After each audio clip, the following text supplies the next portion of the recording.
Shalom, shalom, shalom, peuple de Dieu. Bonjour, bienvenue sur notre émission dans la matinale avec Jésus-Christ sur la chaîne Méline René TV.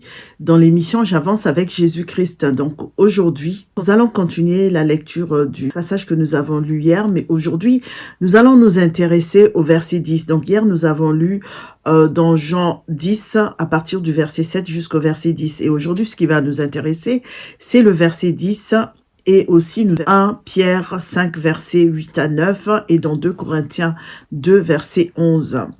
Toi qui n'es pas encore abonné à la chaîne, je t'invite à t'abonner et aussi à activer la cloche de notification afin de recevoir les vidéos.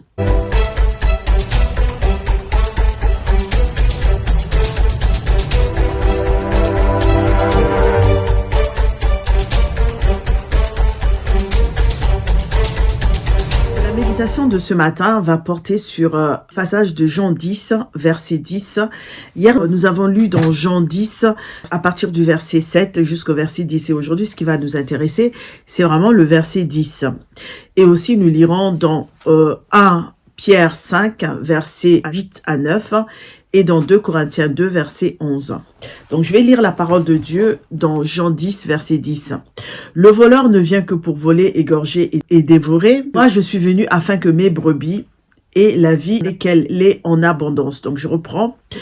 Le voleur ne vient que pour voler, égorger et détruire. Moi, je suis venu afin que mes brebis aient la vie et qu'elle l'ait en abondance. Si nous allons dans 1 Pierre 5, versets 8 à 9, dans la Bible Thomson, la parole de Dieu déclare « Soyez sobres, veillez.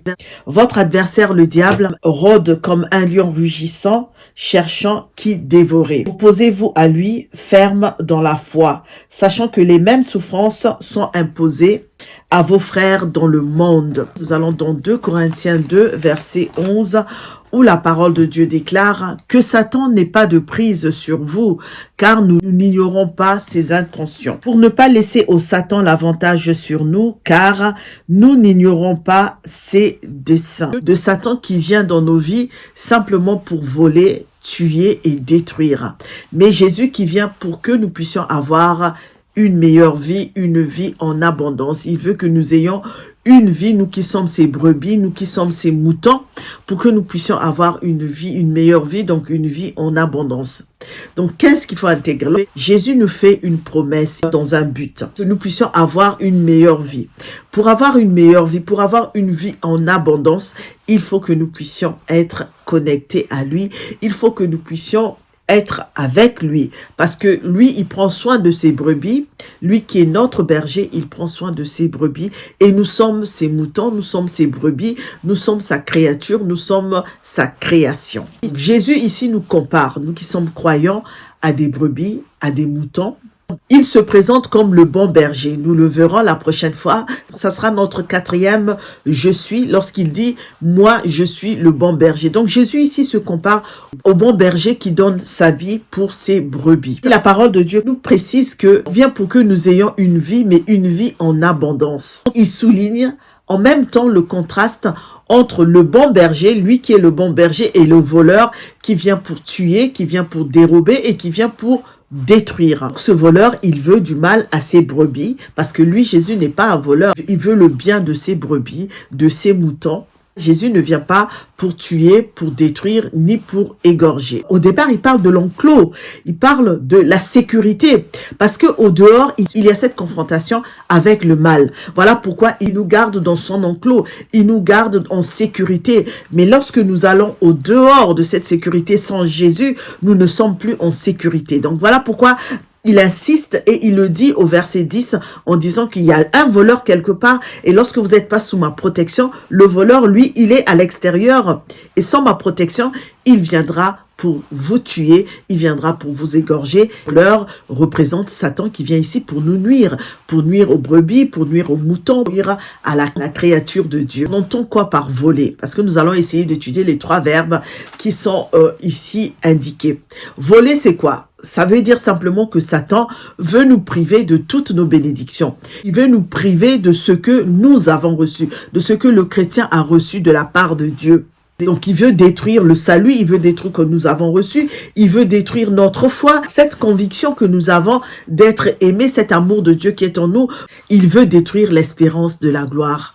Satan, qu'est-ce qu'il va faire? Il va profiter de nos doutes, il va profiter de nos faiblesses, nos défaillances pour nous accuser et pour semer le trouble dans nos cœurs. Comment il agit pour tuer? Nous avons la conviction d'avoir la vie éternelle par Jésus-Christ qui est le ressuscité. Lorsqu'on dit que Satan veut tuer cette vie nouvelle, pour empêcher cette vie nouvelle que nous avons, pour empêcher cette vie divine que nous avons de s'épanouir et d'avoir des effets sur notre conduite. Parce que cette vie nouvelle que nous avons, si elle produit des effets sur notre conduite, nos vies vont complètement changer.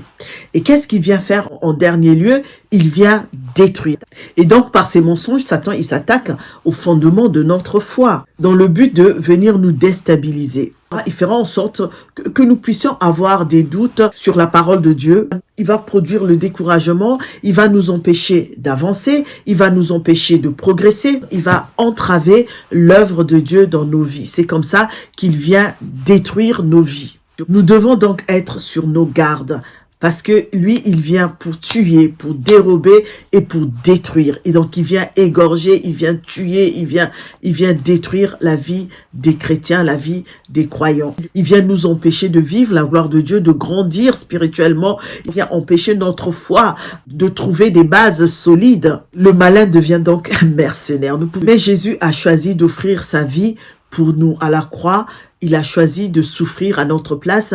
Il a choisi de prendre cette place qui nous était destinée afin que nous puissions avoir la vie éternelle, que nous puissions avoir une nouvelle vie. Et c'est cette nouvelle vie que le malin veut détruire. Jésus est venu pour nous sauver du péché, pour nous sauver du malin, et pour nous réconcilier avec le Père. J'ai parlé dans quel but finalement il dit cette parole. Le but de Jésus, c'est qu'il est venu parce qu'il sait qu'il y a le voleur qui est là. Et lui, il vient pour que nous puissions avoir une vie, mais une vie en abondance. Et comment cela est-il possible? C'est parce que lui, en tant que le bon berger, il vient donner sa vie pour ses brebis. Il vient parce qu'il sait qu'à côté, il y a un adversaire qui ne veut pas que nous puissions avoir cette vie en abondance. Nous devons donc essayer d'expérimenter cette vie en abondance. Pour cela, nous devons juste nous contenter de Jésus. Nous avons dit que la liberté que nous avons, ce n'est pas l'emprisonnement, parce qu'il nous laisse la liberté. Jésus-Christ est la porte de la liberté. Nous avons dit,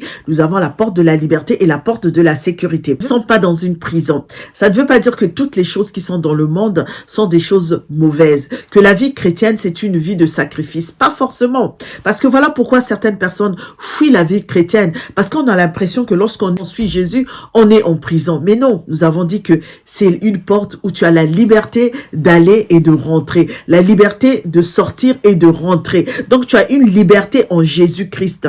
Ce n'est pas une vie de sacrifice où tu dois être coincé. Avec Jésus, on peut être heureux parce qu'on a Jésus en nous. Voilà pourquoi je disais tout à l'heure, nous devons simplement nous contenter de Jésus. Il y a des choses que tu ne dois pas faire, certainement. Parce que la Bible nous proscrit certaines choses, l'immoralité, les drogues, l'impudicité, le mensonge. La Bible nous interdit. Et il y a des choses que toi et moi, nous pouvons vivre avec Jésus-Christ dans le respect de la parole de Dieu. Parce que nous avons cette liberté avec Jésus.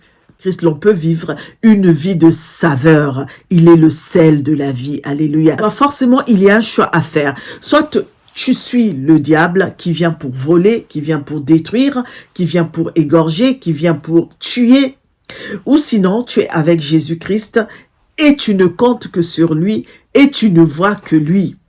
Mais le diable, il est là. Il téléguide les gens, il les emmène dans des incompréhensions, dans l'orgueil, dans des choses du monde qui entraînent la mort. Toutes ces choses transforment l'être humain en un instrument du diable. Et dès lors qu'il te transforme en un instrument du diable, il peut voler, dérober et détruire. Vraiment, veillons tous à ne pas perdre la joie, la paix, l'assurance que la parole de Dieu nous donne. Car Jésus dit, moi, je suis venu afin que mes brebis aient la vie et qu'elle l'ait en abondance. Et une vie en abondance, c'est une vie qui déborde de joie, c'est une vie qui déborde de bonnes choses, de choses vivantes, Et donc Dieu fait de nous des enfants qui ont une vie si grande et si débordante d'amour et si débordante de paix et si débordante de joie et si débordante de bénédiction. Nous avons la vie Zoé, nous avons la grâce, nous avons l'intelligence, nous avons la sagesse, nous vivons bien, nous sommes en bonne santé et Jésus-Christ vient nous donner cette vie en abondance. Nous avons fini pour aujourd'hui. Toi qui n'es pas encore abonné à la chaîne, moi je t'invite à t'abonner et aussi à activer la cloche de notification afin de recevoir des vidéos. Tu peux faire des commentaires, like la vidéo, partage-la, elle fera du bien à quelqu'un. Nous sommes des courageux et des courageuses. Restons en paix, soyons en paix, continuons d'avancer avec Jésus. Moi je vous dis, passez une très bonne journée et je vous retrouve très bientôt. Au revoir, que Dieu nous bénisse.